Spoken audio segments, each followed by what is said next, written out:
ជាការពិតណាស់ស្ត្រីនិងក្មេងស្រីពិតជាដើរតួនាទីយ៉ាងសំខាន់ក្នុងការជំរុញដំណោះស្រាយវិទ្យាសាស្ត្រនិងនវានុវត្តន៍ដើម្បីពង្រឹង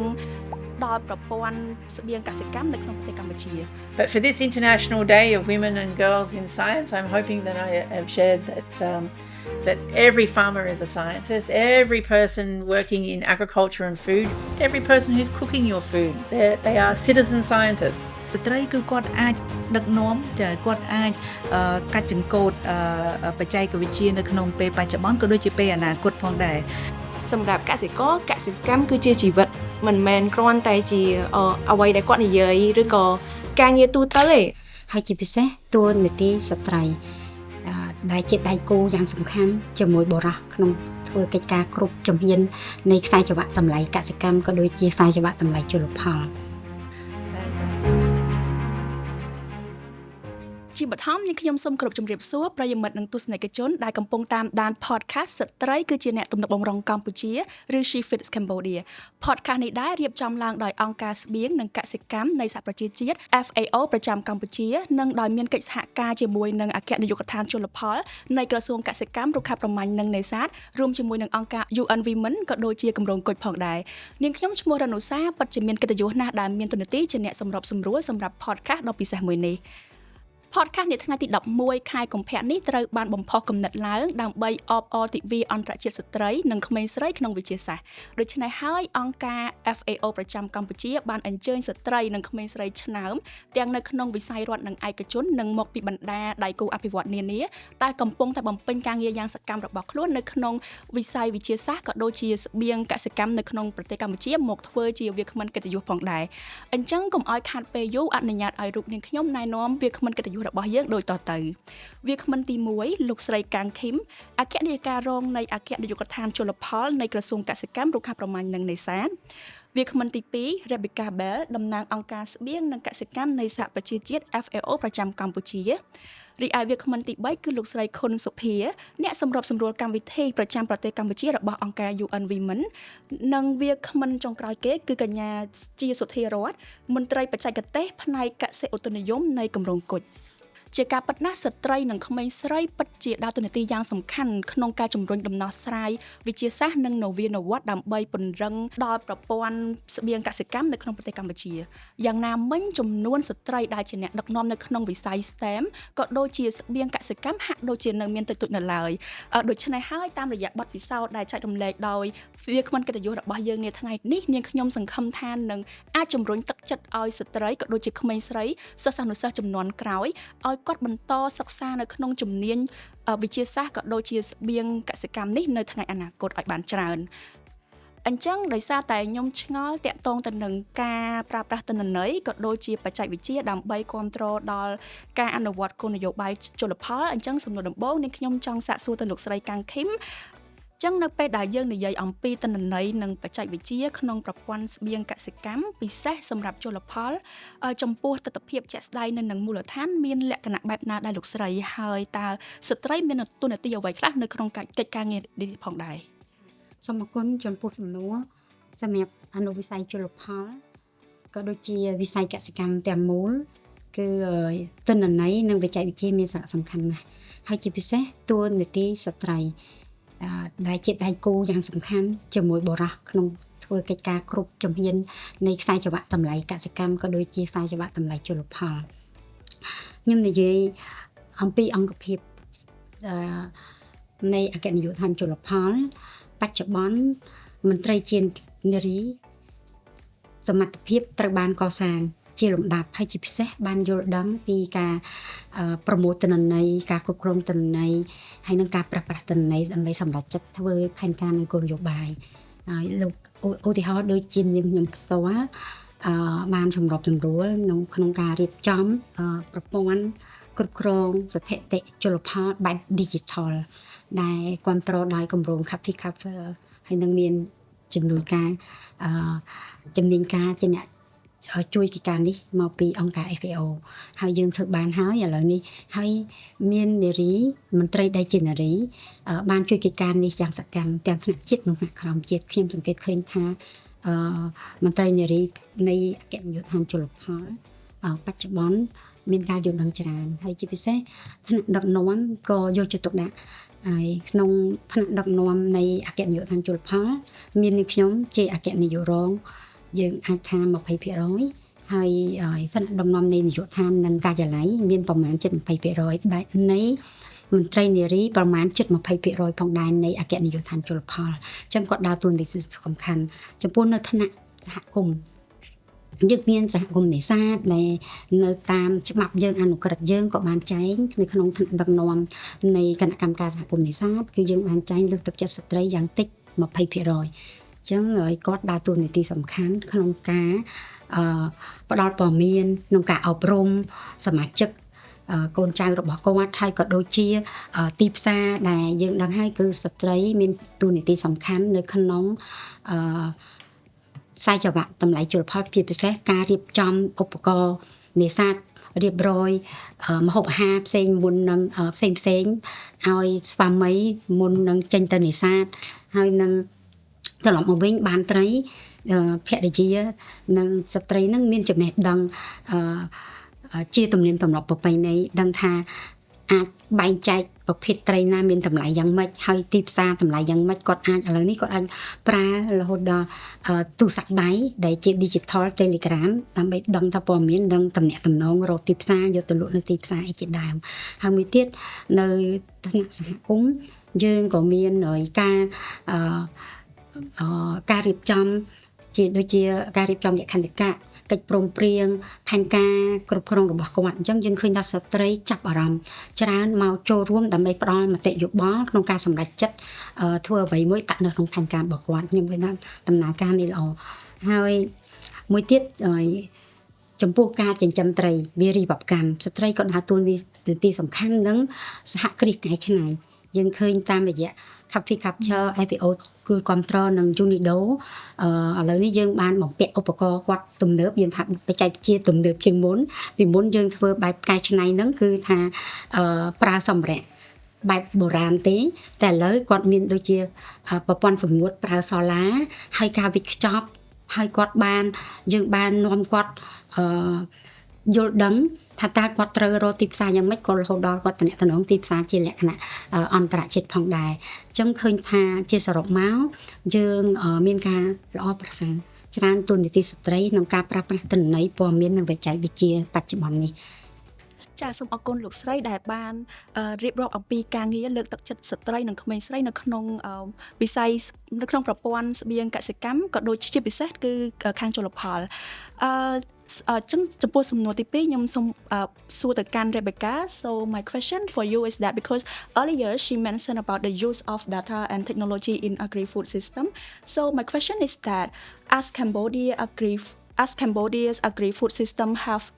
increasingly data-driven, how can the country retain women's leadership in science and innovation to ensure evidence-based decisions deliver real impacts for farmers and local communities? Oh, that's a good question, and thank you. Look, I mean, we all know that agriculture is the backbone of Cambodia's economy. You know, agriculture contributes to about 17% of the economy, employs 3.1 million people, or almost 1/3 of the workforce is working in agriculture. And we know that 52% of those people working in agriculture are women. So agriculture is a women's activity. But we talk about it at FAO, not just about agriculture, but about agri-food. So when does production turn into the food that we eat, agri-food? But when we look at agri-food, that probably is about 30% of the economy. When we add in the food shops, the restaurants, the food stalls, the street food, and that probably employs nearly half the population when we put that all together for agri-food. And I bet you that it's mostly women who are working in the restaurants and in the street food stalls and selling coffees on the corner and things like that. So women have a really large role when it comes to working in agri-food systems in Cambodia. And agriculture is science. You know, every farmer is a scientist. Every day they're conducting little experiments on their farm. If I add this fertilizer, will my rice grow better? And yes or no, and it will be whether I repeat that or not. So every farmer is a scientist. And you know, what we're trying to do with the Royal Government of Cambodia and with our private sector partners and, you know, through our team at FAO is to make sure that our citizen scientists, our farmers, have more access to better science, to technology and to innovation, and particularly to data to help them make better decisions in their farming production. Innovation is a form of transformation. And what we're trying to do is to help people become more sustainable in their production, is to help farmers become create more economic output with their production, but also become more climate resilient. And so that is what we call transformation. And sitting at the heart of transformation is science, technology, and innovation. So one of the things that the Royal Government is trying to do through the Commune Agriculture Officer Initiative and through the Modern Agricultural Community Initiative is to introduce more science, technology and innovation to farmers and to others working in agricultural value chains so that they can make better decisions, be more sustainable, make more money and be more climate resilient. Agriculture and food is data. And let me give you just an example. Farmers feed cities. Farmers don't grow product for them to eat and solely for them to eat. Farmers feed cities. And how much food do we need? Like, how much food does Phnom Penh need on a daily basis? How much pork does it need? How much beef? How much chicken? How many vegetables? How much fruit? How much rice? That's all data, right? So when we're looking at it from a macro level, that's data. And the more that we understand that data, the more that we can then, commission the food to be grown for the cities. That makes it fresher, higher quality, and cheaper for the people who are eating the food in the cities. If I'm running a supermarket chain, I need to know how much food my customers are buying, because then I need to know how much food I need to order, and then the companies will then know how much production they need to order from their farmers. That's all data driven, and that is all done through technology and through growing innovation. And it even comes down to the local market. When you go down to your local market in the suburb that you live, the amount of food that is coming in, that's all data driven as well. And that's going to become a larger and larger part of Cambodia's future as we aim to reduce the amount of food loss and waste that are in the markets and to keep food prices low and return good livelihoods to the farmers who grow the food. I've just talked about how cities eat food, but that food comes from farms. And so linking consumers to producers is a really important part of technology. And that will become a bigger part of our futures when we introduce track and trace systems. So soon, when you're sitting down to eat a beautiful bowl of Odaminche red jasmine rice, you'll soon be able to track it to the farm where that was grown. So you'll soon have that visibility. That's science, technology, and innovation. So here is where I see there are thousands of roles for women currently, but also into the future, because in agri-food, there are thousands of different career paths, but all of those career paths are driven by science, technology, and innovation. And this is where we need to encourage more women, such as the wonderful women sitting around this table, but more women to our industry and to become involved in the agri-food science, technology, and innovation revolution. So whether that's giving people more experience in the job place, giving women and girls more access to technical education or to tertiary professional education. There are jobs at every level of the industry and they're all open to women and girls' participation. Thanks for your insightful sharing on agri-food system in Cambodia. So my next question, I will go to Mrs. Sophia Khun. អញ្ចឹងសំណួរបន្ទាប់នេះខ្ញុំចង់សាកសួរទៅកាន់លោកស្រីខុនសុភាដែរតាក់ទងទៅនឹងរបៀបដែលស្ត្រីអាចចូលរួមចំណែកជំរុញនវានុវត្តន័យក៏ដូចជាបច្ចេកវិទ្យានៅក្នុងកម្ពុជាអញ្ចឹងបើសិនបើយើងពិនិត្យមើលទស្សនវិជ្ជារួមនៅកម្ពុជាបន្ថែមពីលើអ្វីដែលជាការចូលរួមរបស់ស្ត្រីនិងក្មេងស្រីសម្រាប់លោកស្រីតើពួកគាត់អាចចូលរួមពង្រឹងតួនាទីរបស់ខ្លួនក្នុងការជំរុញនវានុវត្តវិទ្យាសាស្ត្រនិងបច្ចេកវិទ្យាដូចម្តេចទៅលោកស្រី ចាអរគុណណាស់ចំពោះសំណួរគួរឲ្យចាប់អារម្មណ៍មួយនេះហើយមុននឹងចាប់ផ្ដើមខ្ញុំក៏សូមឯកភាពចំពោះមតិយោបល់ការចូលរួមរបស់វាគ្មិនរបស់យើងពីខាងដើមទាំងពីររូបហើយពិតជាចាំបាច់ណាស់ដែល នៅក្នុងវិទ្យាសាស្ត្រនៅក្នុងបច្ចេកវិទ្យានៅក្នុងវិស្វកម្មចានៅក្នុងនវានុវត្តន៍ជំនាញនេះគឺពិតជាមានសារៈសំខាន់នៅក្នុងការដោះស្រាយកង្វល់ក៏ដូចជាកត្តាប្រឈមនានានៅក្នុងការអភិវឌ្ឍប្រកបទៅដោយចីរភាពដែលមានទាំងគ្រប់កត្តាប្រឈមគ្រប់បញ្ហានៅក្នុងការអភិវឌ្ឍដូចជាការដោះស្រាយទៅលើផលប៉ះពាល់នៃការប្រែប្រួលអាកាសធាតុចាការនៅក្នុងវិស័យសុខាភិបាលនៅក្នុងការអប់រំនៅក្នុងការធានាឲ្យមានសន្តិសុខសុវត្ថិភាពតាមប្រព័ន្ធអនឡាញក៏ដូចជានៅក្នុងការឆ្លើយតបទៅនឹងអំពើហិង្សាតាក់ទងទៅនឹង gender ផងដែរអញ្ចឹងយើងជឿជាក់ថានៅពេលដែលស្ត្រីដឹកនាំឬក៏កាច់ចង្កូតនៅក្នុងវិទ្យាសាស្ត្រនៅក្នុងបច្ចេកវិទ្យានៅក្នុងវិស្វកម្មនៅក្នុងជំនាញឬក៏មុខវិជ្ជាគណិតវិទ្យាអីទាំងអស់ហ្នឹងគឺជាកត្តាជំរុញមួយដែលធ្វើឲ្យកាត់បន្ថយនៅផលប៉ះពាល់ជាអវិជ្ជមានដែលកើតចេញអំពីបច្ចេកវិទ្យាកើតចេញអំពីប្រព័ន្ធ digital កើតចេញអំពីវិទ្យាសាស្ត្រផលប៉ះពាល់ដែលជះផលអវិជ្ជមាននៅក្នុងន័យនេះគឺមានន័យថានៅពេលដែលស្ត្រីនៅក្នុងភាពជាអ្នកដឹកនាំនៅក្នុងឧទាហរណ៍ដូចជាបច្ចេកវិទ្យា AI បញ្ញាសិប្បនិម្មិតអញ្ចឹងនៅពេលដែលមានស្ត្រីគាត់ជាអ្នកដឹកនាំនៅក្នុងបច្ចេកវិទ្យាមួយនេះ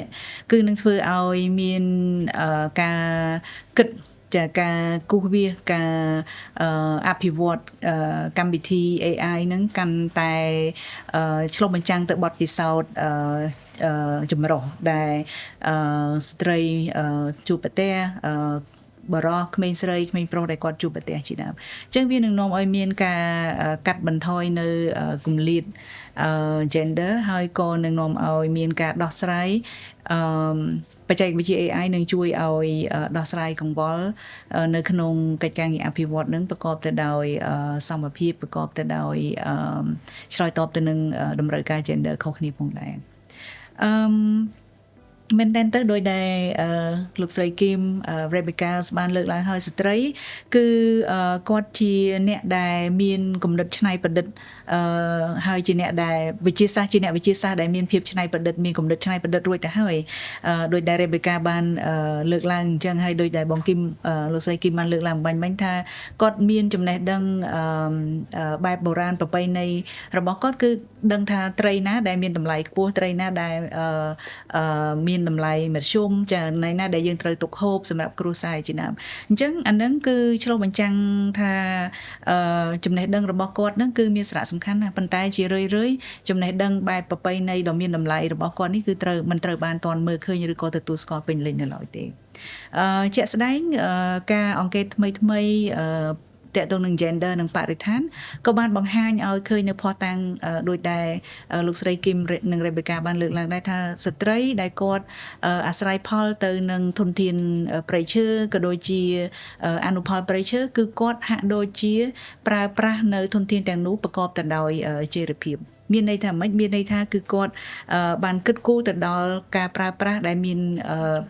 ចាប្រើប្រាស់ដែលមានរយៈពេលយូរចាគិតគូរអំពីការកកើតឡើងវិញនៅធនធានទាំងនោះឡើងវិញដែលជាគំនិតមួយឬក៏ជាពុទ្ធិមួយសំខាន់ណាស់នៅក្នុងការឆ្លើយតបទៅនឹងការប្រែប្រួលអាកាសធាតុក៏ដូចជាការបន្ស៊ាំទៅនឹងការប្រែប្រួលអាកាសធាតុផងដែរ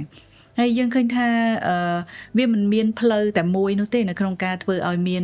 នវានុវត្តន៍ដូច Rebecca លើកឡើងចឹងខ្ញុំពេញចិត្តមែនតើទៅលើអ្វីដែលគាត់លើកឡើងចឹងអញ្ចឹងគឺមានផ្លូវច្រើនដែលយើងនាំឲ្យមាននវានុវត្តន៍នៅក្នុងវិទ្យាសាស្ត្រនៅក្នុងបច្ចេកវិទ្យានៅក្នុងប្រព័ន្ធចំណីអាហារនៅក្នុងការផ្គត់ផ្គង់ចំណីអាហារជាដើមអញ្ចឹងនៅពេលស្ត្រីគឺគាត់អាចដឹកនាំចាគាត់អាចកាច់ចង្កូតបច្ចេកវិទ្យានៅក្នុងពេលបច្ចុប្បន្នក៏ដូចជាពេលអនាគតផងដែរក្នុងនាមគាត់ជាសហគ្រិន ចាក្នុងនាមគាត់ជាសហគ្រិនក្នុងនាមគាត់ជាអ្នកអប់រំបន្តចាអ្នកផ្ដល់ការអប់រំទៅដល់និស្សិតចាផ្ដល់ការអប់រំទៅដល់សហគមន៍ផ្ដល់ការអប់រំទៅដល់យុវវ័យចំនួនក្រោយហើយគាត់ក៏អាចកាច់ចង្កូតនឹងដឹកនាំអនាគតនៃបច្ចេកវិទ្យាក្នុងនាមគាត់ជាអ្នកដែលធ្វើគោលនយោបាយអ្នកដែលស្វែងអ្នកដែលតស៊ូមតិដើម្បីឲ្យគោលនយោបាយដែលមានវិសាលភាពទូលំទូលាយឆ្លើយតបទៅនឹងតម្រូវការផ្សេងគ្នានៃ gender អីជាដើមចាអញ្ចឹងជីវិតរស់នៅប្រចាំថ្ងៃគឺជាប្រភពនៃនវានុវត្តន៍ដូចជាខ្ញុំចង់ត្រឡប់ទៅអ្វីដែលជាបទពិសោធន៍ដែលលោកស្រីគឹមបានលើកឡើងអញ្ចឹងបទពិសោធន៍ប្រចាំថ្ងៃរបស់ស្ត្រីដែលគាត់ចេះបែងចែកត្រីចាណាថ្លៃណាមធ្យមណាទុកនៅញ៉ាំអីទាំងអស់ហ្នឹងវាគឺជាប្រភពនៃនវានុវត្តន៍ហើយដូច្នេះយើងមិនគួរណាមើលរំលងនៅបទពិសោធន៍ទាំងអស់នេះទេនៅពេលដែលនវានុវត្តន៍ប្រើប្រាស់បច្ចេកវិទ្យាក្តីប្រើប្រាស់គំនិតច្នៃប្រឌិតក្តីប្រើប្រាស់វិទ្យាសាស្ត្រក្តីដើម្បីបង្កើតឲ្យមានភាពកាន់តែរីកចម្រើនទៅទៀតសម្រាប់ប្រព័ន្ធចំណីអាហារចាសម្រាប់កសិកម្មនិងសម្រាប់ការចូលរួមពេញលេញជាដើមចាអរគុណលោកស្រីសម្រាប់ការមើលឃើញការចែករំលែកនៅការអង្កេតថ្មីៗរបស់លោកស្រីតាក់ទងទៅនឹងការចូលរួមចំណែករបស់ស្ត្រីក្នុងការជំរុញនវានុវត្តន៍ទិន្នន័យក៏ដូចជាបច្ចេកវិទ្យាអញ្ចឹងសំណួរបន្ទាប់នាងខ្ញុំចង់សាកសួរទៅកញ្ញាជាសុធារដ្ឋផ្ទាល់ដោយសារតែកញ្ញាជាមន្ត្រីបច្ចេកទេសផ្នែកកសិឧតុនិយមនៃគម្រោងគុជអញ្ចឹងខ្ញុំចង់សាកសួរទៅកាន់កញ្ញាតាក់ទងទៅនឹងការប្រើប្រាស់បច្ចេកវិទ្យាដើម្បីជំរុញផលិតកម្មនិងលើកកម្ពស់ជីវភាពរបស់សហគមន៍ឲ្យកាន់តែប្រសើរតាមរយៈការបំពេញការងារប្រចាំថ្ងៃរបស់កញ្ញាតើការប្រើប្រាស់ទិន្នន័យអាកាសធាតុនិងព័ត៌មានធាតុអាកាសបានជួយកសិករក្នុងការសម្រេចចិត្តចំពោះដំណើរការជំរុញផលិតកម្មនិងការលើកកម្ពស់ជីវភាពរបស់ពួកគាត់បែបណាទៅកញ្ញាអរគុណច្រើនបងសម្រាប់សំណួរបាននិយាយពីការងាររបស់ខ្ញុំរាល់ថ្ងៃហ្នឹងគឺខ្ញុំផ្ដោតទៅលើមើលទៅលើទិន្នន័យអាកាសធាតុឬក៏ទិន្នន័យព្យាករណ៍ដែលយើងបានដាក់នៅលើទំព័រវេទិកាមានឈ្មោះថាវេទិកាប្រឹក្សាកសិឧតុនិយមកម្ពុជាឬក៏យើងហៅកាត់ថា CAS ចឹង CAS ហ្នឹងគឺជាផ្នែកមួយ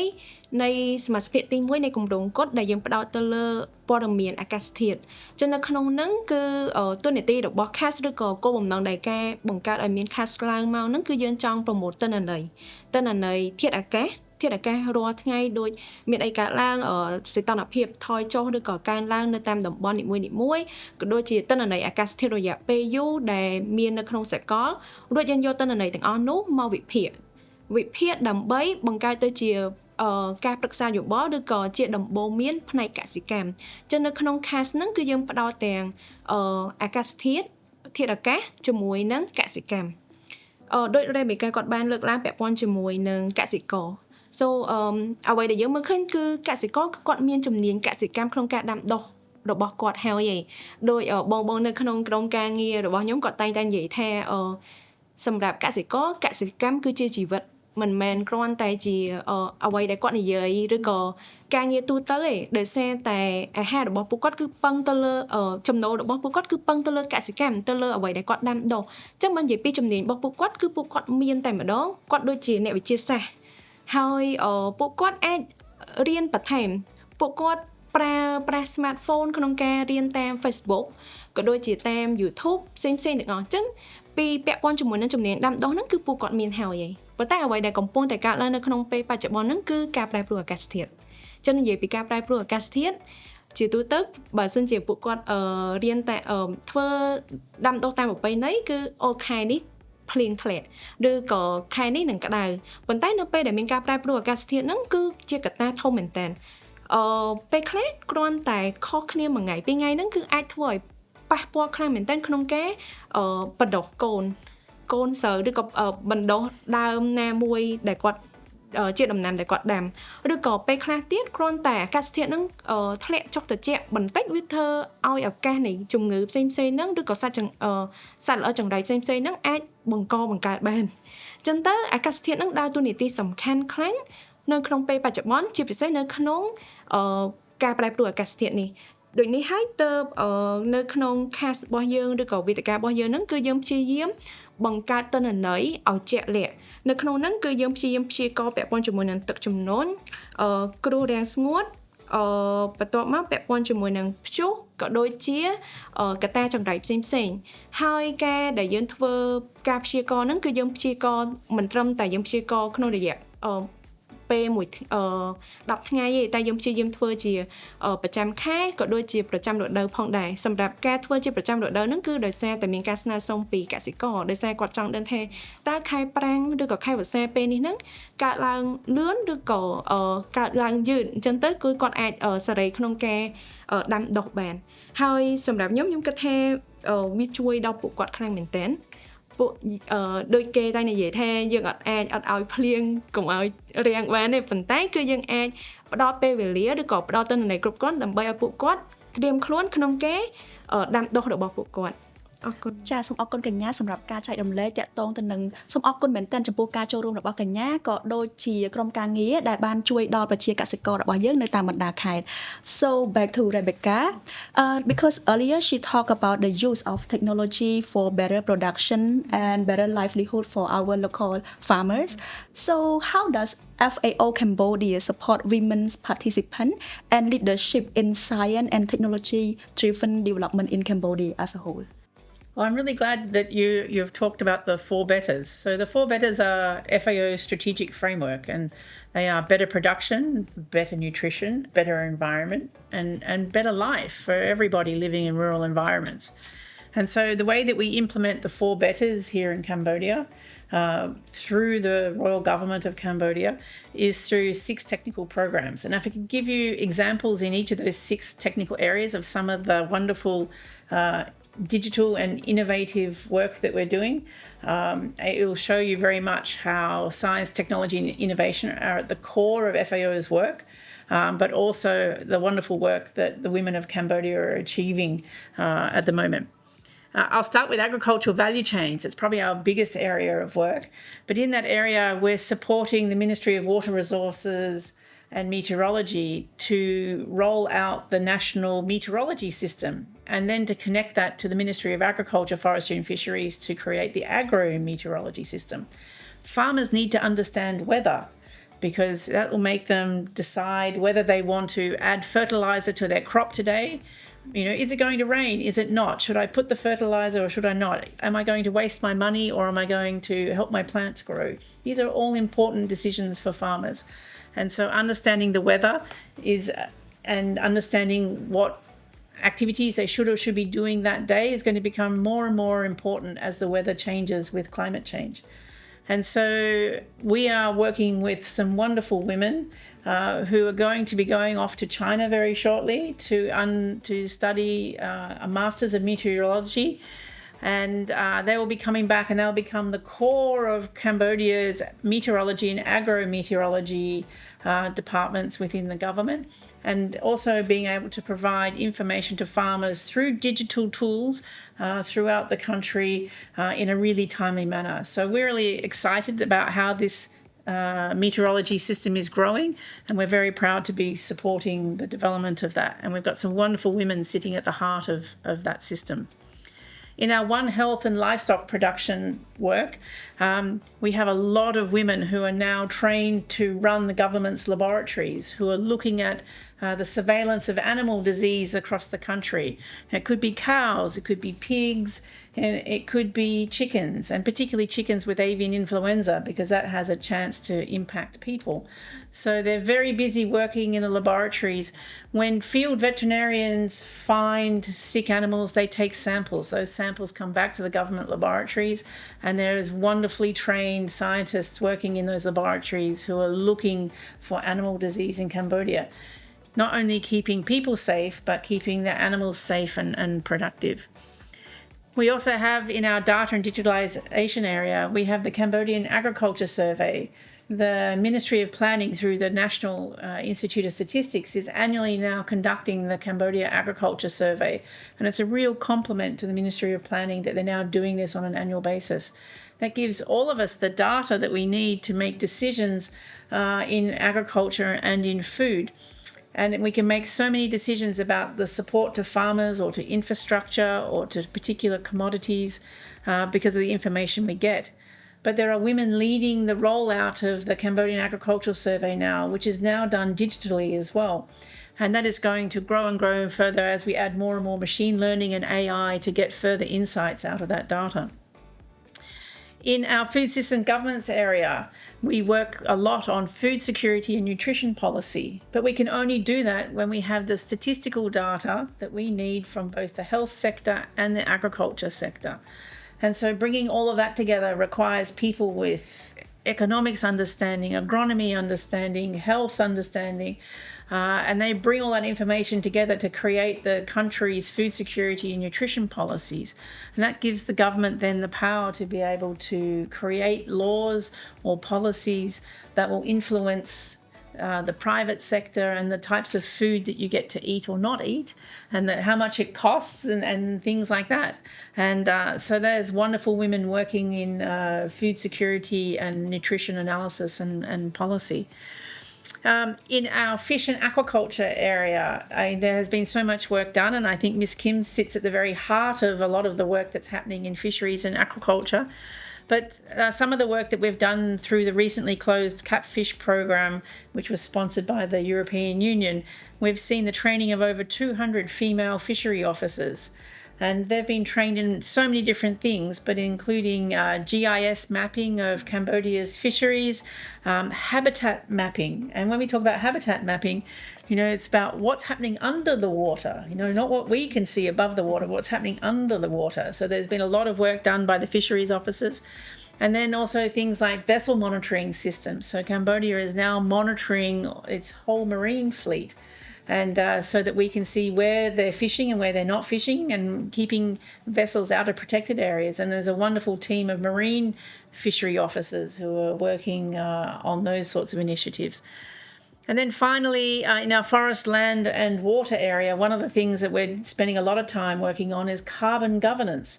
How much carbon is Cambodia's agriculture system emitting? How much are the forests emitting or consuming? And trying to work out from an accounting perspective, what is Cambodia's carbon accounting? So that is being led by teams of foresters, agriculturalists, economists, and others who are providing advice to the Ministry of Environment through the nationally determined contributions that Cambodia just made to the global United Nations system for Cambodia's commitment to carbon neutrality can be met by 2050. And so we have so many women working in the Ministry of Environment on this very technical work on carbon governance. And that goes all the way from the Ministry of Environment all the way out to measuring trees and the decomposition of trees, measuring methane production from rice systems. How much carbon does a cashew tree absorb or emit, and all those sorts of things. So there's so much work being done. And in this International Year of the Female Farmer, and we're incredibly proud of all of the work that so many women are contributing across the thousands of different careers in agri-food systems. And like I said before, they're all scientists in their own different way. But one of the things that we have to ensure at FAO is that every woman has access to decent work. And when we say decent work, it means that they have to be paid equally and paid at the right rate. It means that they have to have an inclusive and respectful workplace and work conditions. And they also have to have, shared home responsibilities with other members of the family as well, so that allowing women to not take on the double burden of work and home duties. So that's a lot of the work that we try to promote from a social point of view to ensure that women have, access to decent work conditions when it comes to working in agri-food.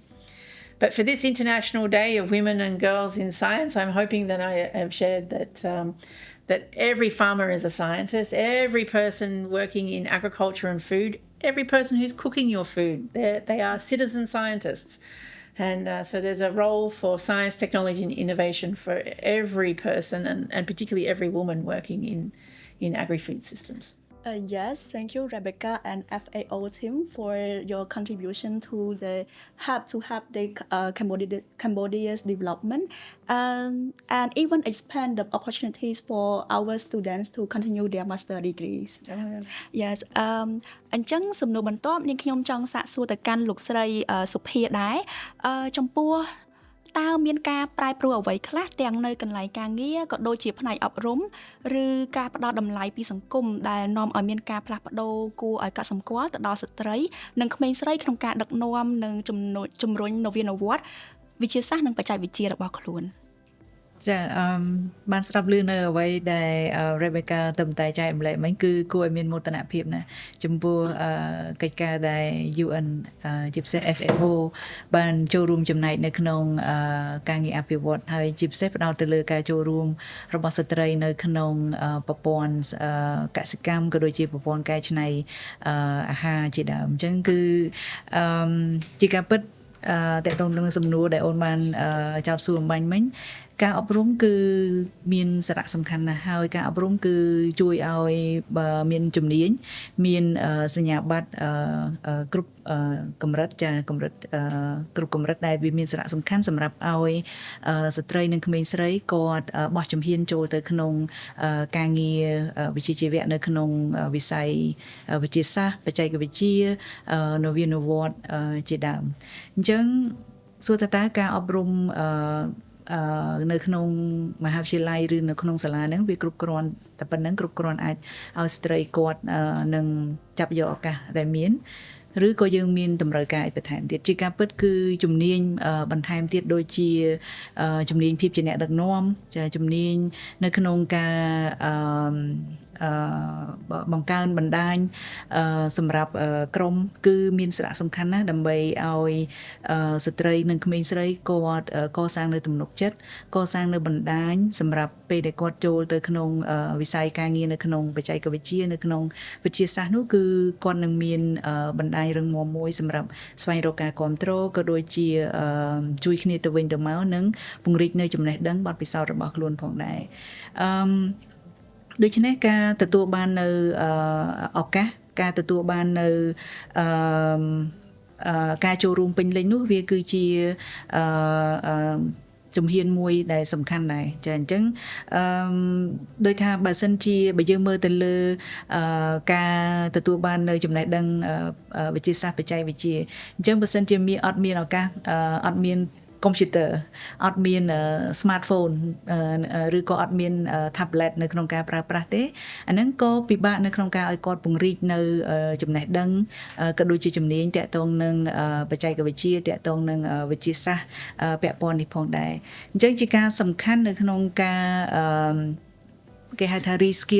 reskill សម្រាប់ស្ត្រីហើយក៏ reskill ផងដែរឲ្យគាត់មានcapacity នៅក្នុងការចូលរួមនៅក្នុងវិទ្យាសាស្ត្រនៅក្នុងបច្ចេកវិទ្យានៅក្នុងនវានុវត្តន៍ដូចជា AI ហើយនិងបច្ចេកវិទ្យាអញ្ចឹងគឺបានធ្វើឲ្យមានការប្រែប្រួលច្រើននៅឧទាហរណ៍នៅក្នុង agriculture នៅក្នុងវិស័យកសិកម្មនៅក្នុងវិស័យកសិកម្មចាអញ្ចឹងស្ត្រីគាត់ត្រូវការបណ្ដុះបណ្ដាលថែមទៀតតែធ្វើម៉េចដើម្បីប្រើប្រាស់ AI ហ្នឹងជួយគាត់នៅក្នុងការស្វែងយល់អំពីអាកាសធាតុស្វែងយល់អំពីតម្លៃទីផ្សារដោយដែល Rebecca បានលើកឡើងស្វែងយល់អំពីតើធ្វើម៉េចដើម្បីការពីធ្វើម៉េចពេលណាដែលដាក់ត្រូវដាក់ជីពេលណាដែលមិនគួរតន់ដាក់ជីដើម្បីកុំឲ្យខាតលុយអីជាដើមចាអញ្ចឹងគឺទាំងអស់ហ្នឹងគឺតម្រូវឲ្យមានការបំពាក់បំពន់នៅជំនាញសម្រាប់ឲ្យពួកគាត់ទទួលបាននៅបច្ចេកវិទ្យាថ្មីទទួលបាននៅគំនិតថ្មីចំណេះដឹងថ្មីនៅក្នុងការធ្វើកិច្ចការងារកសិកម្មរបស់គាត់ដោយដែលយើងបានស្ដាប់ឮវាគ្មិនរបស់យើងអញ្ចឹងគឺថាគាត់គឺក៏ជាអ្នកវិទ្យាសាស្ត្រប្រជាជនហើយជាអ្នកវិទ្យាសាស្ត្រជាកសិករជាអ្នកវិទ្យាសាស្ត្រដែរចាមិនតតែអ្នកវិទ្យាសាស្ត្រនឹងចេញពីសាលាមកបានជាអ្នកវិទ្យាសាស្ត្រទេគាត់ជាអ្នកវិទ្យាសាស្ត្រដែលរៀនពីបទពិសោធន៍គាត់ធ្វើកិច្ចការងារកសិកម្មរបស់គាត់ប្រចាំថ្ងៃមួយវិញទៀតគឺគាត់គួរតែពិនិត្យមើលដែរទៅនៅកន្លែងធ្វើការចាកន្លែងធ្វើការតើមានគោលនយោបាយដែលបង្កឲ្យស្ត្រីមានឱកាសចូលរួមបានពេញលេញហើយឬនៅជាពិសេសនៅក្នុងផ្នែកដែល ផ្នែកវិទ្យាសាស្ត្រផ្នែកបច្ចេកវិទ្យាផ្នែកបង្កើតបញ្ញាសិប្បនិម្មិត AI នឹងជាដើមតើកន្លែងធ្វើការមានគិតគូរអំពីគោលនយោបាយទប់ស្កាត់ការបៀតបៀនអំពើហិង្សាការបៀតបៀនផ្លូវភេទអំពើហិង្សាគ្រប់រូបភាពនៅកន្លែងធ្វើការហើយឬនៅតើកន្លែងធ្វើការមានបង្កឱកាសដោយដែលរេបេកាលើកឡើងអញ្ចឹងឲ្យមានការបែងចែកការងារសមស្របរវាងទាំងមិននៅក្នុង office ហើយនិងនៅក្នុងផ្ទះតើមានការកន្លែងធ្វើការមានការគិតគូរអំពីតួនាទី gender របស់ស្ត្រីនៅពេលដែលគាត់មកធ្វើការហើយឬនៅចាអញ្ចឹងអាហ្នឹងគឺជាចំណុចមួយដែលសំខាន់កន្លែងធ្វើការគឺនឹងតម្រូវឲ្យមានគោលនយោបាយតម្រូវឲ្យមានការអនុវត្តដែលទទួលស្គាល់ពេញលេញនៅតួនាទី gender ខុសគ្នាហើយនឹងតម្រូវការ gender ខុសគ្នារវាងបុរសស្ត្រីនិង gender ផ្សេងទៀតដែរចំណុចចុងក្រោយដែលខ្ញុំចង់បន្ថែមគឺថាយើងត្រូវតែផ្លាស់ប្រែនៅគេហៅថាសាច់រឿងចាសាច់រឿងគឺគួរតែប្រែថាតើអ្នកណាគួរតែនៅក្នុងកន្លែងហ្នឹងអ្នកណាគួរតែដឹងអ្នកណាគួរតែរៀនពីមុខវិជ្ជាហ្នឹងភេទអី gender អីគួរតែរៀនពីមុខវិជ្ជាហ្នឹងអាហ្នឹងយើងគួរតែផ្លាស់ប្ដូរហើយអញ្ចឹងភេទណា gender ណាស្ត្រីឬក៏បុរស gender ផ្សេងទៀតណាក៏ដោយគាត់គឺមានមានសមត្ថភាពដូចគ្នានៅក្នុងការទទួលបានចំណេះដឹងនៅក្នុងការទទួលបានជំនាញអញ្ចឹងខ្ញុំលើកឧទាហរណ៍មួយដោយដែលបងអូនស្រីគាត់បានចូលរួមជាមួយកម្មវិធីភាពជាអ្នកដឹកនាំរបស់កម្មវិធីរបស់ UN Women នៅកម្ពុជាអញ្ចឹងគាត់រៀនខាងផ្នែកវិទ្យាសាស្ត្រកែច្នៃម្ហូបអាហារចាគឺគាត់បកកែណាហើយប៉ុន្តែពេលដែលគាត់បានចូលនៅក្នុងពេលដែលគាត់ចូលមហាវិទ្យាល័យដំបូងបងប្អូនអ្នកនៅក្នុងសហគមន៍មួយគាត់មួយចំនួនហ្នឹងគឺអត់គ្រប់គ្រងគាត់ទេគាត់ថាស្រីទៅរៀនអីខាងកែច្នៃម្ហូបអាហារអីរៀននៅសាលា Techno ហ្នឹងភាគច្រើនគេសិតតែប្រុសឯងអញ្ចឹងប៉ុន្តែគឺឪពុកម្ដាយនិងបងប្អូនចិត្តសាច់ញាតិចិត្តរបស់គាត់គឺបានជួយឲ្យមានការផ្លាស់ប្ដូរ story ហ្នឹងផ្លាស់ប្ដូរសាច់រឿងហ្នឹងគឺជឿជាក់ថាបងអូនស្រីហ្នឹងគឺគាត់អាចធ្វើបានចាហើយគាត់ពិតជាអាចធ្វើបានមែនហើយមកដល់ពេលនេះគឺគាត់បានទទួលគេហៅថា Chevening កម្មវិធី scholarship Chevening ទៅបន្តការសិក្សានៅប្រទេសអង់គ្លេសហើយបន្តការសិក្សានៅលើជំនាញវិទ្យាសាស្ត្រនឹងទៀតចាការប្រែប្រួលអាកាសធាតុវិទ្យាសាស្ត្រហើយនឹងការអភិវឌ្ឍអញ្ចឹងឃើញថាកាលណាបើយើងផ្លាស់ប្ដូរសាច់រឿងទៅហើយយើងទទួលស្គាល់ថា gender ណាក៏ពាក់ព័ន្ធជាមួយនឹងមុខវិជ្ជាវិទ្យាសាស្ត្រពាក់ព័ន្ធជាមួយនឹងការងារបច្ចេកវិទ្យាចានវានុវត្តន៍ហ្នឹងគឺនឹងអាចបង្កឲ្យទាំងស្ត្រីបុរសទាំងក្មេងស្រីនិងក្មេងប្រុសនឹងទទួលបានឱកាសដូចគ្នាចានេះក៏ផ្សារភ្ជាប់ទៅនឹងគេហៅថាធ្វើម៉េចឲ្យមានគេហៅថាសមភាព gender នៅក្នុងការអភិវឌ្ឍ AI ដែរចាពីព្រោះថាបើ AI ពេលបច្ចុប្បន្ននេះត្រូវបានអ្នក develop អ្នកដែលអភិវឌ្ឍ program នឹងភាគច្រើនជាបរិសុទ្ធដូច្នេះអញ្ចឹង AI គឺមិនទាន់បានឆ្លុះបញ្ចាំងអំពីបទពិសោធន៍របស់ស្ត្រីក្មេងស្រីនៅឡើយទេអញ្ចឹងគួរតែបង្កើនការចូលរួមរបស់ស្ត្រីនៅក្នុងបច្ចេកវិទ្យា AI នេះថែមទៀតទាំងនៅក្នុងការបណ្ដុះបណ្ដាលជំនាញទាំងនៅក្នុងការសម្រេចចិត្តទាំងនៅក្នុងការអភិវឌ្ឍកម្មវិធី AI ជាដើមចា៎ចាស់អរគុណសម្រាប់ការចែករំលែករបស់លោកស្រីខ្ញុំចាប់អារម្មណ៍ត្រង់ចំណុចមួយដែលថាតាមពិតការចូលរួមចំណែករបស់ស្ត្រីនិងក្មេងស្រីនៅក្នុងវិស័យហ្នឹងមានហើយប៉ុន្តែត្រូវតែមានការលើកទឹកចិត្តបន្ថែមក៏ដូចជាការបណ្ដុះបណ្ដាលបន្ថែមសម្រាប់ពួកគាត់អញ្ចឹងដោយសារតែយើងនិយាយអំពីស្ត្រីច្រើនខ្ញុំបកទៅកាន់លោកស្រីឃឹមវិញសម្រាប់ពេលអនាគតទៅតើគួរធ្វើដូចម្តេចខ្លះដើម្បីឲ្យស្ត្រីទទួលបានតួនាទីសំខាន់និងមានលទ្ធភាពប្រើទិន្នន័យក៏ដូចជាវិទ្យាសាស្ត្រនិងបច្ចេកវិទ្យាព្រមទាំងចូលរួមលើកកម្ពស់ភាពអង់អាចរបស់ខ្លួនលើការសម្រេចចិត្តក៏ដូចជាចងក្រងនៅគោលនយោបាយផ្សេងចា៎សូមអរគុណចំពោះសំណួរអរគុណមែនតើហើយក៏អរគុណចំពោះមតិយោបល់របស់វាគ្មិនមុនជាពិសេសបងស្រីនិងរេបេកានិងបងអូនស្រីគឺសិតតែមានសារៈសំខាន់ទាំងអស់សម្រាប់ស្ត្រីនិងក្មេងស្រីនៅក្នុងការប្រើប្រាស់ទិន្នន័យប្រព័ន្ធវិទ្យាបច្ចេកវិទ្យានិងនវានុវត្តន៍សម្រាប់អនុវិស័យជលផលហើយរេបេកាតែងតែនិយាយវាមានជលផលជាធនធានធម្មជាតិហើយនឹងចិញ្ចឹមត្រីវារីវកម្មចាសំខាន់ណាស់ស្ត្រីដើរតួនាទីសំខាន់អញ្ចឹងដើម្បីទៅថ្ងៃអនាគតក៏ដូចជាបច្ចុប្បន្នដែល ក្រសួងកសិកម្មរុក្ខាប្រមាញ់និងនេសាទក៏ដូចជាអគ្គនាយកដ្ឋានជលផលបានខិតខំប្រឹងប្រែងគឺយើងមានផែនការយុទ្ធសាស្ត្រនិងគោលនយោបាយក្នុងការលើកកម្ពស់សម្ភារ gender ហើយរួមទាំងលុបបំបាត់ពលកម្មកុមារផងដែរក្នុងវិស័យកសិកម្មហើយយើងដោយឡែកសម្រាប់ជលផលគឺយើងដាក់ផែនការរហូតដល់ឆ្នាំ2030ដែលក្នុងនោះគឺមានគោលនយោបាយមួយគឺថាទី1គឺបង្កើនសមត្ថភាពស្ត្រីទាំងមន្ត្រីជាស្ត្រីដើម្បីលើកឲ្យស្ត្រីមានចំណេះដឹងនិងសមត្ថភាពដែលអាចចូលរួមដំឡើងតួនាទីឋានៈដើម្បីចូលនៅក្នុងឋានៈដឹកនាំនៃអង្គភាពទាំងមូលអានឹងជាទិសដៅទី1ដែលត្រូវជួយគាត់ដើម្បីគាត់នេះបានគឺយើងត្រូវកសាងសមត្ថភាពគាត់ចាហើយអង្គការ FAO ក៏ដូចជាអង្គការដៃគូផ្សេងៗក៏ដូចជាក្រសួងកសិកម្មក៏ដូចជានៅអគ្គនាយកដ្ឋានជលផលផងដែរយើងតែងតែលើកទឹកចិត្តនៅពេលដែលយើងមានវគ្គបណ្ដុះបណ្ដាលខ្លីៗឬក៏វគ្គបណ្ដុះបណ្ដាលរយៈពេលវែងដូចជារៀនអនុបណ្ឌិតយើងតែងតែលើកទឹកចិត្តសម្រាប់មន្ត្រីជានារីដើម្បីឲ្យគាត់បានទៅរៀនដើម្បីកសាងសមត្ថភាពរបស់គាត់នឹងទី1ទី2គឺយកសមត្ថភាពរបស់គាត់យើងមើលសមត្ថភាពរបស់មន្ត្រីនារីដែលគាត់មានតើយើងមានឱកាសអីដើម្បីជំរុញគាត់បន្ថែមទៀតជាពិសេសគឺឲ្យគាត់ចូលរួមថ្នាក់ដឹកនាំដើម្បីតម្លើងតួនាទីឋានៈរបស់គាត់ហើយជាពិសេសចូលរួមនៅក្នុងគ្រប់ក្នុងការធ្វើរៀបចំផែនការរៀបចំគោលនយោបាយសម្រាប់គោលនយោបាយជលផលរបស់យើងរៀបចំផែនការថាតើគាត់មានសមត្ថភាពប៉ុណ្ណាតួនាទីគាត់អាចធ្វើអីជាពិសេសដូចខ្ញុំលើកខាងដើមគឺថាយើងឃើញថាការប្រើប្រាស់ទិន្នន័យការគ្រប់គ្រងទិន្នន័យការប្រមូលទិន្នន័យជាដើមនៅក្នុងខ្សែចង្វាក់តម្លៃជលផលទាំងអស់នោះឃើញស្ត្រីមន្ត្រីជានារីជាពិសេសសម្រាប់នារីមន្ត្រីយុវវ័យក្មេងៗចំនួនក្រោយយើងកសាងសមត្ថភាពរបស់គាត់គឺគាត់មានការយកចិត្តទុកដាក់ការងារនេះច្រើនប៉ុន្តែយើងត្រូវតែជំរុញបន្តយើងត្រូវអនុវត្តផែនការយុទ្ធសាស្ត្ររហូតដល់ឆ្នាំ2030នេះគឺថា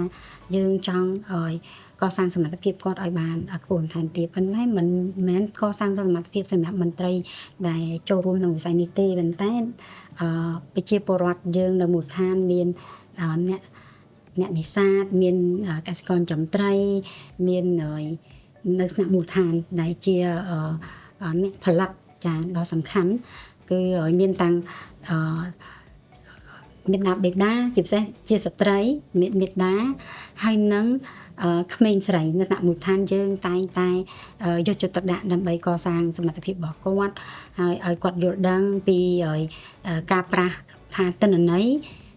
ព័ត៌មានវាមានអំណាចប៉ុណ្ណាក្នុងការសម្រេចចិត្តពីព្រោះបើយើងអត់បានដឹងពីព័ត៌មានអត់បានដឹងពីទិន្នន័យក្នុងដៃដូចជាចំណេះដឹងដែលគាត់ដឹងថាតម្រូវការទីផ្សារយ៉ាងម៉េចអញ្ចឹងគាត់ត្រូវផលិតអីណាដូចជាការចិញ្ចឹមត្រីប្រភេទត្រីអីដែលទីផ្សារត្រូវការអញ្ចឹងចំណេះដឹងទាំងអស់នោះចំណេះដឹងព័ត៌មានទាំងអស់នោះហើយដែលជាអំណាចក្នុងការធ្វើការសម្រេចចិត្តដើម្បីគាត់ទទួលបាននៅតម្លៃសេដ្ឋកិច្ចនៅផលិតផលរបស់គាត់បានផលិតហើយគាត់អាចផលិតចំគោលដៅដែលជាតម្រូវការនៅទីផ្សារហើយយើងជាពិសេសគឺយើងមានសកម្មភាពសំខាន់ជាច្រើនពាក់ព័ន្ធទៅនឹងជំរើសមុខរបរផ្សេងសម្រាប់សហគមន៍មូលដ្ឋានដើម្បីឲ្យគាត់ប្រើប្រាស់ទូនីតិគាត់ជាពិសេសស្ត្រីអាចធ្វើអីបាននៅជិះវៀងដាក់បន្ទុកទៅគាត់ដែលគាត់មានបន្ទុកទៅលើការថែទាំគ្រួសារហើយប៉ុន្តែយើងជ្រើសរើសកិច្ចការណាដែលអាចគាត់ធ្វើនៅផ្ទះហើយមើលកិច្ចការគ្រួសារហើយប៉ុន្តែក៏អាចបានប្រាក់ចំណូលទៀតដើម្បីដឹងពីតម្លៃរបស់ស្ត្រីពេលវេលាដែលគាត់ប្រើប្រាស់វាអាចផលិតនៅចេញជាបើយើងគិតជាលុយកាក់បានដោយបរិសុទ្ធដែរចាហ្នឹងហើយឲ្យឃើញពីតម្លៃនៃការចូលរួមរបស់ស្ត្រីជាពិសេសក្មេងស្រីតែម្ដងនៅក្នុងសហគមន៍ហើយទាំងអស់នេះគឺជាយើងមានសកម្មភាពផ្សេងទៀតដែលថាត្រូវគិតគូរពី ស្ត្រីនៅមូលដ្ឋានដែលពាក់ព័ន្ធនឹងវិស័យកសិកម្មក៏ដូចជាវិស័យជលផលរបស់យើងទៅយកចិត្តទុកដាក់ឯជាពិសេសគឺស្ត្រីដែលនៅក្នុងវិស័យជលផលដែលទឹកខ្ញុំរៀបរាប់ខាងដើមគាត់បានដើរតួនាទីសំខាន់ក្នុងការពេលដែលចាប់ផ្ដើមចេញទៅនេសាទគាត់ជាអ្នកជួសជុលមងឧបករណ៍នេសាទទុកដាក់អីជារៀបទុកដាក់អីជាដើមឲ្យស្វាមីឬក៏សមាជិកគ្រួសារគាត់ណាដែលចេញទៅពេលខ្លះគាត់ក៏ចេញទៅនេសាទជាមួយជាពិសេសនេសាទលក្ខណៈគ្រួសារគាត់ក៏ចេញទៅជាមួយស្វាមីរបស់គាត់ដែរចាហើយពេលត្រឡប់មកវិញគាត់ត្រូវយកផលិតផលរបស់គាត់លក់ទៅទីផ្សារហ្នឹងគាត់ត្រូវដឹងព័ត៌មានថាគាត់ត្រូវប្រើ smartphone ឬក៏អីអញ្ចឹងហើយយើងកន្លែងនេះខ្ញុំគិតថាក្នុងផែនការរបស់យើងក៏បានដែរថាយើងផ្ដល់ជាបណ្ដាញព័ត៌មានដើម្បីធ្វើយ៉ាងណាឲ្យគាត់បានទទួលបានព័ត៌មានដែលត្រឹមត្រូវពាក់ព័ន្ធនឹងទីផ្សារពាក់ព័ន្ធនឹងតម្រូវការអ្នកប្រើប្រាស់ដើម្បីគាត់ផលិតទាំងការងារធ្វើស្រែចម្ការបន្លែជាពិសេសចិញ្ចឹមត្រីតើបើចិញ្ចឹមប្រភេទត្រីអីដែលទីផ្សារដែលអាហារដ្ឋានគេត្រូវការចានេះជាចំណេះដឹងចាំបាច់ហើយភ្ជាប់ទៅនឹងបច្ចេកវិទ្យាបែបវិទ្យាសាស្ត្រដោយរេបេកាបាននិយាយខាងដើមគឺថាយើងគ្រប់គ្នាកើតមកយើងមានវិទ្យាសាស្ត្រចំណេះដឹងនិយាយទៅចំណេះដឹងជាប់ខ្លួនដែលយើងបានរៀនសូត្រតាំងពីតាមលំដាប់ពីធំរហូតដល់ធំហើយស្ត្រីក៏អញ្ចឹងដែរក្មេងស្រីក៏អញ្ចឹងប៉ុន្តែយើងត្រូវការបណ្ដុះបណ្ដាលបន្ថែមទៀតនេះហើយជាគោលដៅដែលយើងត្រូវការបណ្ដុះបណ្ដាលគាត់ដើម្បីគាត់អនុវត្តពង្រីកចំណេះដឹងគាត់ឲ្យកាន់តែប្រសើរហើយធ្វើឲ្យគាត់ចូលរួមគ្រប់គ្រងធនធានធម្មជាតិរបស់យើងធនធានជលផលយើងមាននិរន្តរភាពការប្រើប្រាស់ធនធានយើងមាននិរន្តរភាពដើម្បីជៀសវាងការប្រើប្រាស់ហួសហេតុហើយជាពិសេសចំណេះដឹងផ្នែកនឹងពាក់ព័ន្ធទៅនឹងការបម្រែបម្រួលអាកាសធាតុក៏សំខាន់ហើយដោយក្រុមខាងនេះខ្ញុំបានធ្វើការជាមួយសហគមន៍នេសាទខាងសមុទ្រយើងក៏បានឥឡូវនេះឲ្យខាងស្ត្រីជាពិសេសមិនថាទាំងស្ត្រីទេទាំងសមាជិកសហគមន៍នៅក្នុងមូលដ្ឋានគាត់ចំណេះដឹងពាក់ព័ន្ធទៅនឹងកាបោននៅតិចតួចនៅឡើយអញ្ចឹងយើងក៏គិតគូរពាក់ព័ន្ធនឹង climate change ពាក់ព័ន្ធនឹងកាបោនថាតើគាត់ដាំព្រៃលិចទឹកឡើងវិញគាត់ថែរក្សាព្រៃលិចទឹកគាត់ថែរក្សាកន្លែងអភិរក្សហើយជលផលរបស់យើងស្មៅសមុទ្ររបស់យើងផ្កាស្មុលរបស់យើងហើយនឹងដាំព្រៃកោងកាងហ្នឹងតើវាមានផលប្រយោជន៍អីដែលយើងនិយាយថាដើម្បីបានចូលរួមជាមួយរាជរដ្ឋាភិបាលកាត់បន្ថយការបំភាយកាបោននេះណាចាដើម្បីចូលរួមអញ្ចឹងឲ្យគាត់យល់ដឹងពីទាំងអស់ហ្នឹងគាត់មានតួនាទីនៅក្នុងមូលដ្ឋានតួនាទីសំខាន់ណាស់ក្នុងការប្រើប្រាស់គ្រប់គ្រងធនធានដែលនៅទីតាំងរបស់គាត់មាននិរន្តរភាពចាជាពិសេសធនធានជលផលបែបលក្ខណៈធម្មជាតិនេះអញ្ចឹងជាគោលដៅរបស់អគ្គនាយកដ្ឋានជលផលគឺយើងធ្វើយ៉ាងណាឲ្យប្រជាពលរដ្ឋទាំងអស់សហគមន៍នេសាទទាំងអស់ប្រជានេសាទទាំងអស់អ្នកពាក់ព័ន្ធទាំងអស់ចូលរួមគ្រប់គ្រងនិងអភិរក្សធនធានជលផលឲ្យមាននិរន្តរភាពដែលក្នុងនោះទូនាទីនារីហើយនិងក្មេងស្រីដែលយើងត្រូវយកចិត្តទុកដាក់ដើម្បីឲ្យគាត់ដើរតួនាទីសំខាន់នៅក្នុងនេះចាអរគុណចាអរគុណលោកស្រីដែលបាននិយាយតាក់ទងអំពីគន្លឹះសំខាន់សម្រាប់ស្ត្រីនិងក្មេងស្រីឲ្យមានភាពអង់អាចក្លាហាននៅក្នុងវិស័យនេះជាពិសេសផ្នែកជលផលផ្ទាល់ក៏ដូចជាបានលើកពីផែនការបន្ទាប់ដើម្បីលើកទឹកចិត្តពួកគាត់ផងដែរបើសិនជាយើងក្រឡេកទៅមើលខាងនោះវិញទៅបងស្រីកញ្ញាសុធារតគាត់គឺជាស្ត្រីវ័យក្មេងដែលបម្រើការងារក្នុងផ្នែកវិទ្យាសាស្ត្រនិងបច្ចេកវិទ្យាចឹងចំពោះកញ្ញាផ្ទាល់តើកញ្ញាមានពាក្យអីផ្ដាំផ្ញើចំពោះស្ត្រីវ័យក្មេងដទៃទៀតដែលចង់ប្រើបច្ចេកវិទ្យាដើម្បីផ្លាស់ប្ដូរជីវភាពរស់នៅរបស់មនុស្សចាសសូមកិច្ចអញ្ជើញបងអរគុណច្រើនបងសម្រាប់សំណួរសម្រាប់ខ្ញុំហ្មងមូលហេតុដែលខ្ញុំជ្រើសរើសយកជំនាញវិទ្យាសាស្ត្រឬក៏ធ្វើការនៅក្នុងវិទ្យាសាស្ត្រហ្នឹងគឺដោយសារតែការរៀននៅវិទ្យាល័យខ្ញុំចាប់អារម្មណ៍របស់ច្រើនហើយខ្ញុំឆ្ងល់របស់ច្រើនអញ្ចឹងដូចខ្ញុំឆ្ងល់ថាវត្តទឹកហ្នឹងមិនទលេមិនបានហួតឡើងទៅខាងលើវិញហើយពេលដែលខ្ញុំឆ្ងល់របស់ទាំងអស់ហ្នឹងគឺមានតែវិទ្យាសាស្ត្រដែលអាចផ្ដល់ជាចម្លើយ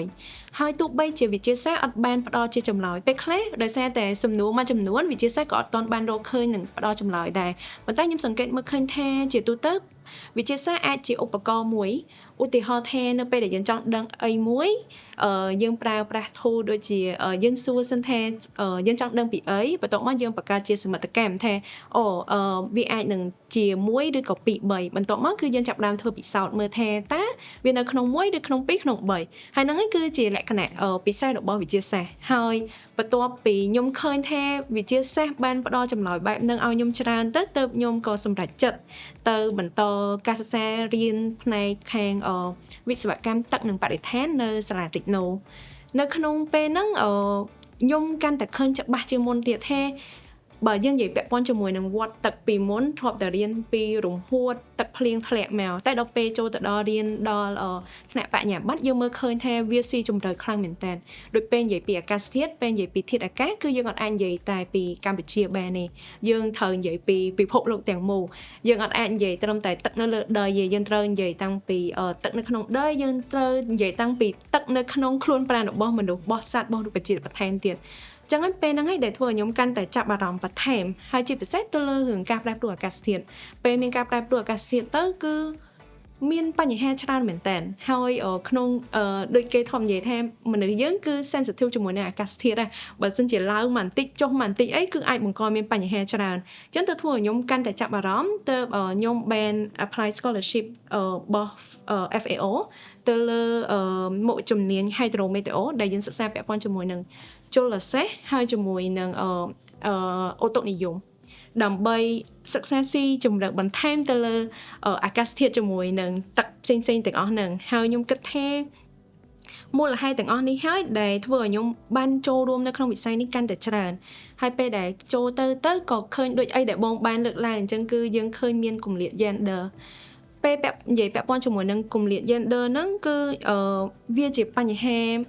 ធំមួយដែលសារតែបញ្ហាអាកាសធាតុឬក៏បញ្ហាផ្សេងៗទាំងអស់ទាំងកសិកម្មទាំងអីទាំងអស់ហ្នឹងគឺជាបញ្ហារួមអញ្ចឹងនៅពេលណាដែលមានគម្លាត gender អញ្ចឹងនៅពេលដែលយើងគិតពីដំណោះស្រាយខ្ញុំគិតថាយើងអត់ទាន់បានគិតបានគ្រប់ជ្រុងជ្រោយទេដែលយើងខ្វះសមាជិកមកពីស្ត្រីមកពីក្មេងស្រីផ្សេងៗទាំងអស់ហ្នឹងអញ្ចឹងទៅខ្ញុំតែងតែមើលឃើញបងជាពិសេសអរគុណបងមែនតើដែល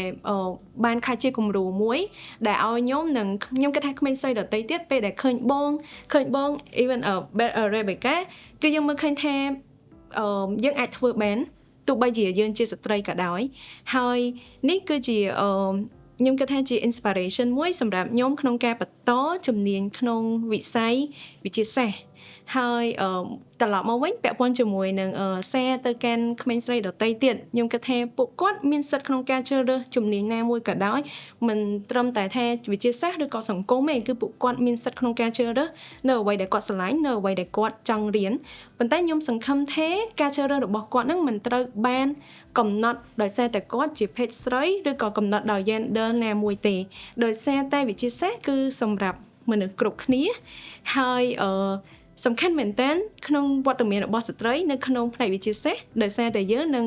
ដោះស្រាយរកកំណត់ដោះស្រាយទៅលើបញ្ហាដែលកើតឡើងមាននៅរាល់ថ្ងៃហ្នឹងគឺជាសិតតែជាបញ្ហារួម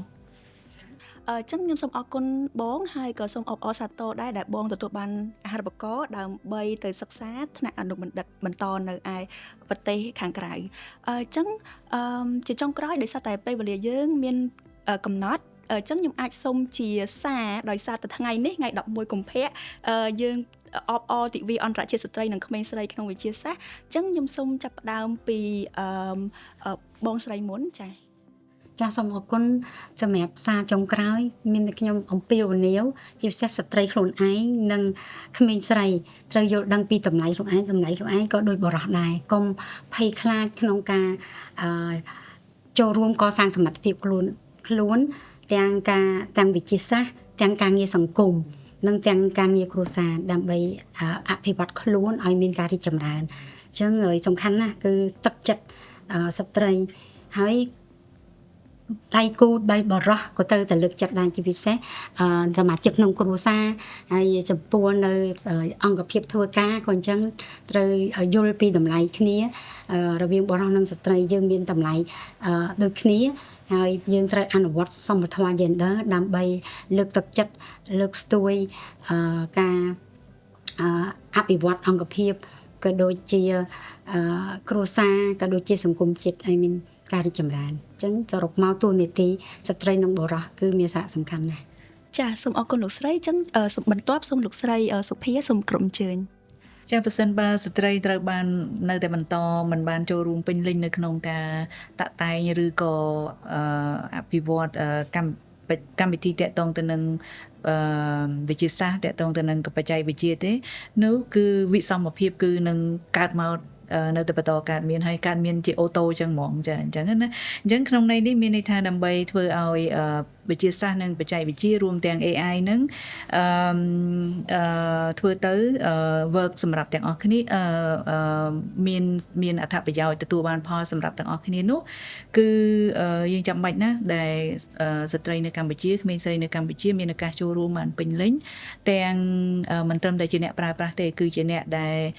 ចូលរួមអភិវឌ្ឍបង្កើតគូសវាសនៅកម្មវិធីធ្វើការសម្រេចចិត្តនៅក្នុងការបង្កើតកម្មវិធីដឹកនាំនៅក្នុងការធ្វើ testing កម្មវិធីហ្នឹងហើយនឹងប្រើប្រាស់នៅក្នុង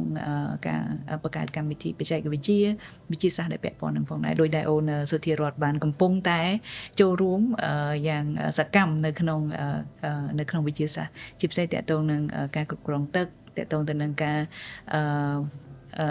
មើលទៅលើអាកាសធាតុជាដើមចា៎ ចាសូមអរគុណលោកស្រី last but not least I want to ask Rebecca to share do you have any final messages because now we are celebrating the International Day for Women and Girls in Science. I think my singular message, and I think it's something that I think we've all been talking about, is that if you can dream it through science, technology, and innovation, you can be it. So if you dream about being a fish farmer through science, technology, and innovation, you can be a fish farmer. If you dream of running a restaurant, then you can, through science, technology, and innovation, you can run a restaurant. If you would like to run, I don't know, a cold value chain for vegetables, if you dream it through science, technology, and innovation, you can be it. And I'm hoping that you can see here by all these wonderful women who are working in agriculture and food, that if you can dream it, you can be it. And if you can see us, you know, taking the lead in these sorts of areas, this can be a future for you in your career as well. So my message to all the women and girls out there is if you can dream it through science and technology and innovation, you can be it. Yes, thank you. ចឹងសម្រាប់បងសុធារតតើបងមានអីបន្ថែមពីអ្វីដែលបងផ្ដាំផ្ញើមុននឹងឯបង ដើម្បីជាសារចុងក្រោយខ្ញុំប្រហែលជាសូមខ្លីបន្តិចឯងគឺខ្ញុំគិតថាដើម្បីដោះស្រាយបញ្ហារួមគឺត្រូវការមានភាពចម្រុះនៅក្នុងហ្នឹងអញ្ចឹងភាពចម្រុះហ្នឹងគឺយើងមានទាំងស្រីទាំងបុរសអញ្ចឹងហើយទៅសង្ឃឹមថាមានស្ត្រីជាច្រើនផ្សេងទៀតដែលគាត់អាចមកអង្គុយតុនេះចែករំលែកបទពិសោធន៍ក៏ដូចជាបង្ហាញជាគំរូផ្សេងៗទៀតបន្តទៅក្មេងចំនួនក្រោយបន្ថែមទៀតចា៎អរគុណដោយសារតែពេលវេលាយើងមានកំណត់នាងខ្ញុំសូមគោរពអរគុណដល់វាគ្មិនកិត្តិយសរបស់យើងទាំង4រូបក៏ដូចជាទស្សនិកជនដែលតាមដាន podcast របស់យើងរហូតដល់ទីបញ្ចប់ពីខ្ញុំក៏ដូចជាវាគ្មិនកិត្តិយសទាំង4សូមគោរពអរគុណនិងសូមជម្រាបលា